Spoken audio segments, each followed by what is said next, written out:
আমি শিক্ষার উন্নয়ন করতে চাই, প্রত্যেকটা এলাকায় শিক্ষাঙ্গন তৈরি করতে চাই।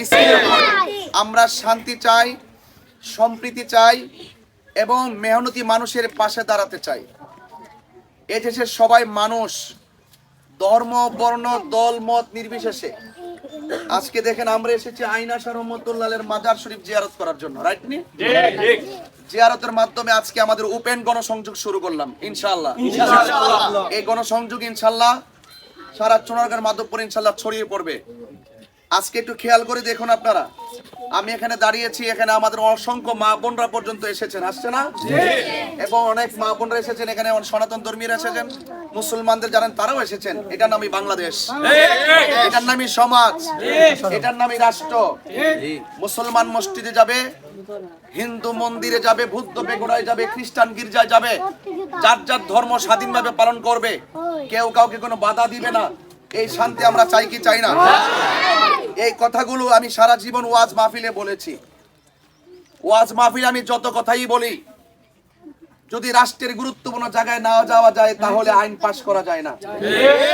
এই জন্য রাষ্ট্রতন্ত্রের গুরুত্বপূর্ণ জায়গায় গিয়ে এই দেশে আইন পাস করতে হবে। কেউ অন্য কোনো ধর্মের কোনো মানুষকে জোর জবরদস্তি করতে পারবে না।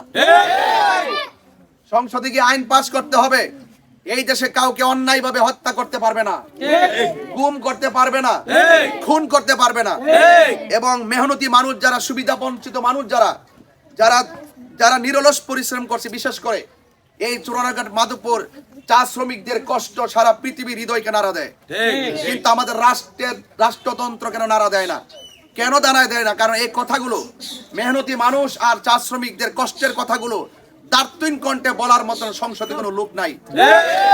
এজন্য আমি চাই সংসদে গিয়ে আপনাদের কণ্ঠ হয়ে আপনাদের অসুবিধার কথাগুলো আমি তুলে ধরবো, যেন আমি আপনাদের সমস্যাগুলো স্থায়ীভাবে সমাধান করতে পারি। শুধুমাত্র একদিন এসে কিছু তাবারুক দিলাম, এটা কি সমাধান হয়ে গেল? একদিন 10-15 জনকে আইসা একটু কম্বল দিলাম, সব হয়ে গেল? কিন্তু এগুলো হবে না। আমরা চাই মেহনতি মানুষ, চা শ্রমিক এবং এই দেশের যত কষ্টার্জিত মানুষগুলো আছে, প্রত্যেকটা মানুষের কষ্টগুলো চিরস্থায়ীভাবে দূর করতে চাই।